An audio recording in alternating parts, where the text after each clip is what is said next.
నిన్న ఎక్కడి వరకు ఆపానో అక్కడ నుండి మళ్ళీ మొదలుపెట్టానండి.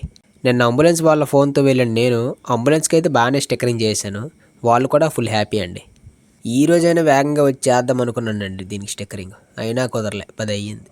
దీని అమ్మ జీవితం మే నెలలో తగలాల్సిన ఎండలు మార్చిలోనే సరదా తీరుస్తున్నాయి ఏంటండి.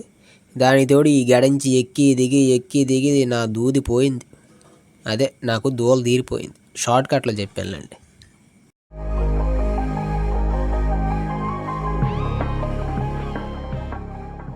ఈ గ్లాస్ మీద వేస్తాను ఈ తోరణం ఉంది కదండి. ఈ తోరణం డిజైను లాంగ్ నుంచి చూడడానికి సింపుల్గా ఉన్నట్టు ఉంది, కానీ చాలా టైం టేకింగ్ అండి. దానికే సుమారు ఒక అరగంట వేస్ట్ అవుద్ది నాకు కటింగ్కి, ఆ వేస్ట్ తీయడానికి. అంతేలే, పిండి కొలది రొట్టెలాగా కష్టం కొలది క్వాలిటీ కూడా వస్తుంది కదండి.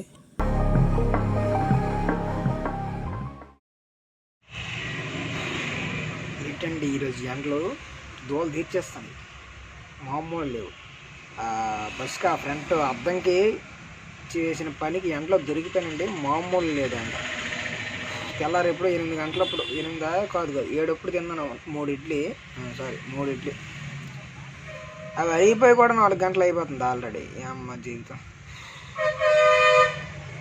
ఎండలు మాత్రం మామూలు లేవు. ఈ బస్సు అయిపోతే షాపులోకి వెళ్ళి ఫ్యాన్ దగ్గర హాయ్ కొంచెం కూర్చుందని ఉంది. ఎండలు సరదా తీర్చేస్తాను ఏంటి, తోలు తీర్చేస్తాను, మామూలు లేదు ఎండ. అసలు ఎండలోకి వెళ్ళి పని చేయాలంటే భయం వేస్తుంది, నల్లగా అయిపోతానండి. అందుకే ఈ మాస్క్ పెట్టుకొని పని చేస్తాను. అంటే ముందే మంది చింతపిక్క రంగు కదండి, అది కాస్త నల్ల ద్రాక్ష రంగులోకి వెళ్ళిపోతే అసలే పెళ్ళి అవ్వలేదు, మళ్ళీ ఎవడు పడతాడు ఆ బాధలని. ఇక ఇలా మాస్క్ పెట్టుకొని పని చేస్తాను.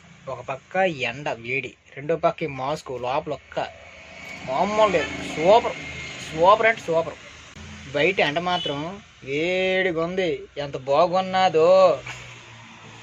కొంచెం సేపు లోపల పనిచేసి కొంచెం రెస్ట్ తీసుకొని మళ్ళీ ఎండలో దండయాత్ర మొదలుపెట్టానండి. సూర్యుడు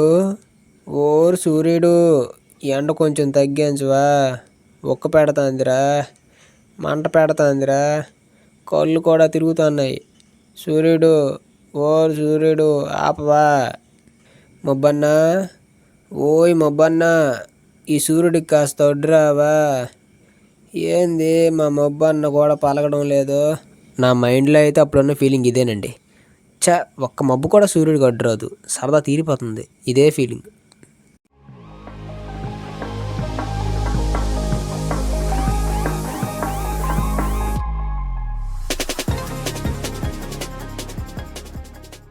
రెండున్నర వరకు చేసి బాబు ఈ ఎండలో ఇంకా చేస్తే మాడి అమావాస్య గట్ల తయారవుతానని చెప్పి వెళ్ళిపోయి సాయంత్రం 4కి వచ్చానండి.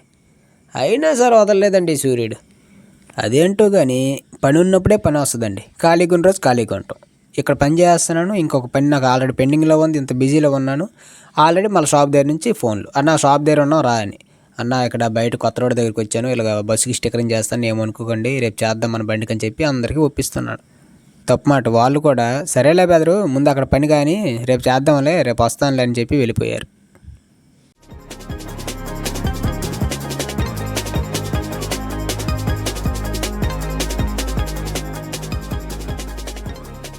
బస్సుకి ఫ్రంట్న 2 బాలాంజనేయుడు మల్టీ కలర్లు ఏమన్నారు, సో అవి కూడా మల్టీ కలర్లో చెక్కేసి తెచ్చాను.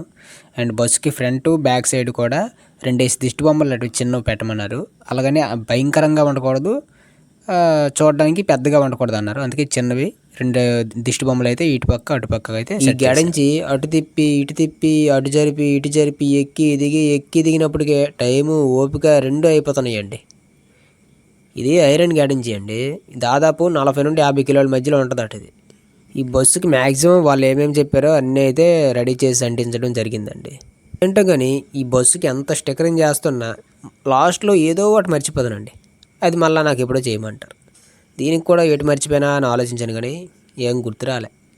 మొత్తానికైతే విడతల వారీగా ఈ బస్ స్టిక్కరింగ్ అయితే పూర్తి చేశానండి. అయ్యా అనుకొని ఇంటికెళ్ళి వేడి నీళ్ళు పెట్టుకొని స్నానం చేసి టీవీలో యూట్యూబ్ ఓపెన్ చేసి అమృతం పాత ఎపిసోడ్లు చూసుకొని నవ్వుకొని అలాగ పడుకొని అమ్మ కొద్ది సేద తీరాలని ఉందండి.